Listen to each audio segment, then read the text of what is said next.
এই ভিডিওটি একটি শিক্ষামূলক ভিডিও। আপনারা এই ব্যায়ামগুলো করলে সুস্থ থাকবেন ও ভালো থাকবেন। আর তাছাড়া অবশ্যই এই ব্যায়াম করার আগে ডাক্তারের পরামর্শ নিয়ে তারপর করবেন। ধন্যবাদ। হ্যালো বন্ধুরা, কেমন আছেন? আশা করি সবাই ভালো আছেন। আজকে আমি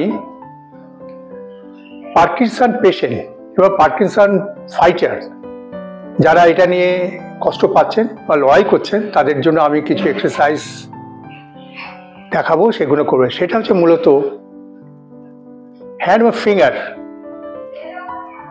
এক্সারসাইজ। যারা দেখবেন খাওয়ার সময় হাত কাঁপে, ঠিকমতো খেতে পারেন না, চামচ ধরতে পারেন না, চুল আঁচড়াতে পারেন না, ব্রাশ দাঁতে ইউজ করতে পারেন না, টাওয়েল দিয়ে গামছা মুছতে গেলে কষ্ট হয়, অসুবিধা হয়, অলওয়েজ হাতটা কেঁপে যাচ্ছে, আজকে তাদের জন্য এক্সারসাইজ। যে এক্সারসাইজগুলো করলে হ্যান্ড ফাংশন ইমপ্রুভ হবে, হ্যান্ড রাইটিং ইমপ্রুভ হবে, ফ্লেক্সিবিলিটি, মোবিলিটি এবং স্ট্রেংথ এবং ডেক্সটারিটি এগুলো কিন্তু ইমপ্রুভ হবে। রিডিউস ট্রিমার, এই এক্সারসাইজগুলো নিয়মিত আপনাদের করতে হবে। আর অলওয়েজ খুশি থাকতে হবে, আনন্দে থাকতে হবে। এই রোগ যদি এক্সারসাইজ করা যায়, ঠিক মতো খুশি থাকা যায় এবং ডাক্তারবাবুদের কথা মতো চলা যায়, ভালো থাকা যাবে। আমি পরে এই ব্যাপারে কিছু কথা বলবো, সেই কথাটা আমি এক্সারসাইজ পর আমি আপনাদের সামনে বলছি। এবারে আমি আপনাদের এক্সারসাইজগুলো করে দেখাই, সহজ এক্সারসাইজ। আর দেরি নয়, এবার এক্সারসাইজ শুরু করি। যে এক্সারসাইজগুলো আমি আপনাদের সামনে রাখছি এগুলো কিন্তু করবেন। প্রথম এক্সারসাইজ হচ্ছে হাতটাকে এইভাবে এলবোকে ফ্লেকশন করে এইভাবে নিলাম ধীরে ধীরে। এবার করে দেখাই। 1 2 3 4 5 6 7 8 9 10। এবার হচ্ছে নেক্সট এক্সারসাইজ। ঠিক এইভাবে এরকম শক্ত করবো, নিয়ে এই দেখাই। এবার শুরু করি। এই যে শক্ত করলাম, এলবোটাকে পেছন থেকে নিয়ে গেলাম, নিয়ে এইভাবে নিয়ে 1 2 3 4 5 6 7 8 9 10। এবার রিস্ট রোটেশন কিভাবে করব, ঠিক এইভাবে দাঁড়িয়ে দাঁড়িয়ে ঠিক এইভাবে ঘোরাবো। কেউ এরকম করে করে একাও সিঙ্গেল করতে পারেন, এটা হওয়ার পর এটাও করতে পারেন। আমি একসঙ্গে করে দেখাই। এবং আমি যে এক্সারসাইজগুলো দিচ্ছি তা আমার সময়ের অভাবের জন্য আমি তাড়াতাড়ি করছি। আপনারা কিন্তু এই এক্সারসাইজগুলো তাড়াতাড়ি করবেন না, ধীরে ধীরে এক্সারসাইজগুলো করবেন। এবার দেখাই। ঠিক এইভাবে নিলাম, এইভাবে 1 2 3 4 5 6 7 8 9 10।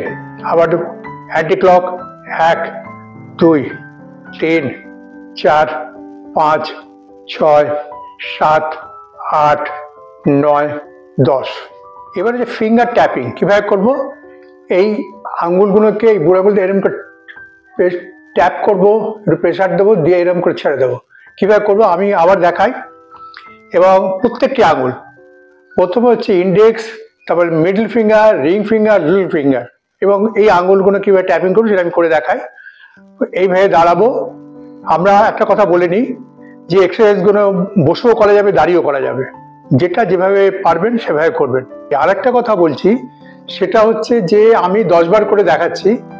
এটা যদি কমফোর্ট ফিল করলে আপনারা 20-তে চলে যাবেন। এবার দেখাই কীভাবে করবো। ঠিক এইভাবে ট্যাপ করছি, দেখুন।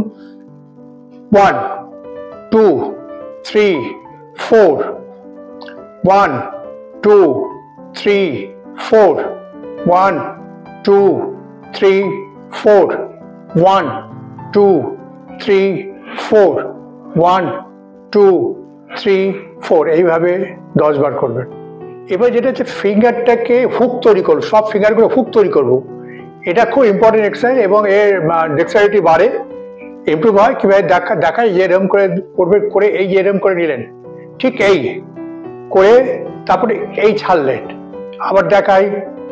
2 3, 4, 5, 6, 7, 8, 9, 10। ঠিক এইভাবে নিয়ে হাতটাকে এই জায়গায় ঠিক এই আবার এরকম করে এক্সটেনশন করে দিলাম, এরকম করে ছাড়লাম, ফিঙ্গারগুলোকে পুরো স্প্রেড করে দিলাম। আবার এর করলাম, এরকম করে দেখাই, আরেকবার করে দেখাই, এবারে করে দেখাই। প্রথমে এইভাবে নিলাম, তারপরে নিয়ে এই করে নিয়ে 1, 2, 3, 4, 5, 6, 7, 8, 9, 10। এবার হচ্ছে রোটেশন কীভাবে করবো, হ্যান্ড রোটেশন। দেখুন আমি এরকম করে নিয়ে যাচ্ছি, আবার এবার করে দেখাই।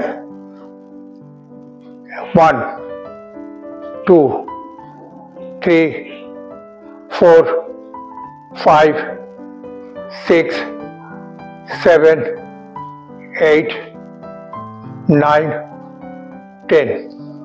এবার হচ্ছে ফিঙ্গার ফ্লিকিং কীভাবে করবো, এরম করে করে ইন্ডিভিজুয়াল প্রত্যেকটি এরম করে করে করবো। কীভাবে করে আমি দেখাই, এই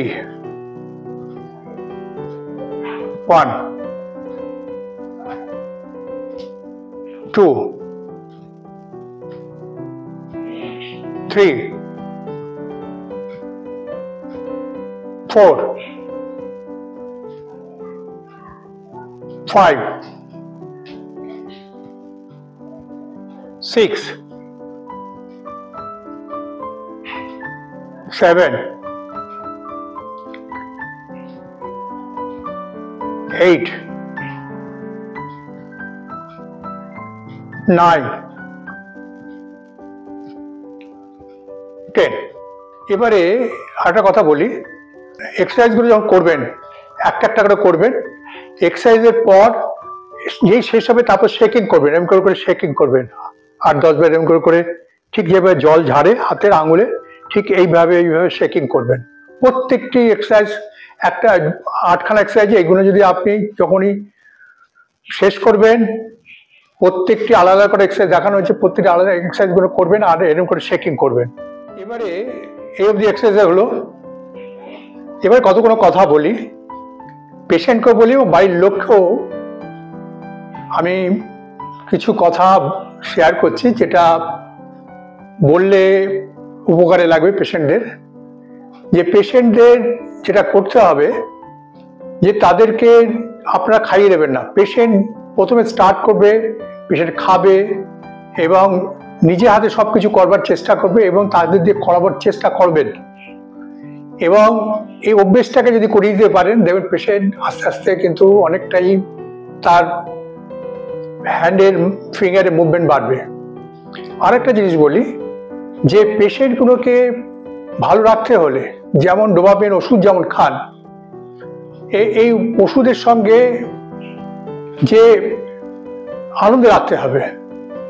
যে আমাদের ডোপামিন, ব্রেইনের ডোপামিন কম হলে তখন কিন্তু এই সমস্যা পার্কিনসন, ট্রিমার এবং বিশেষ করে পার্কিনসন পেশেন্টদের যেটা হয়, টেনশন, অ্যাংজাইটি, ডিমেনশিয়া হয়। এই কথাটা বলতে গেলে প্রথম বলতে হয় যে ডোপামিনটা কি। ব্রেইনে এটা ব্রেনকে ডোপামিন সাপ্লাই করে। এই ডোপামিন একটা কেমিক্যাল, এর দুটো কাজ। সেটা হচ্ছে যে ট্রিমার কন্ট্রোল করে, মাসেলসকে কন্ট্রোল করে, আর করে খুশি করে। ডাক্তারবাবুদের ওষুধ যেমন করে, এক্সারসাইজ যেমন করুন, সেই সঙ্গে একটা কথা বলি, যে যত খুশিতে থাকবেন দেখবেন পেশেন্ট, এর বাড়ির লোকেরা জানে পেশেন্ট কিসে খুশি হয়। হয়তো কোনো ভালো মানুষ তার কাছে এসে গেছে, তার পরিচিত লোক, সে তাকে দেখে আনন্দ পায় বা কিছু দেখলে আনন্দ পায়, গান শুনতে ভালোবাসে, সেইগুলো দেখান।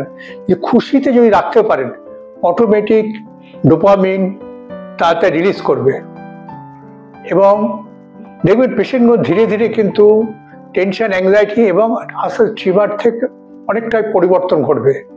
সুতরাং বাড়ির লোকের সহযোগিতা চাই। এটুক কথা বললাম। আশা করি আবার সবাই সুস্থ থাকুন, ভালো থাকুন।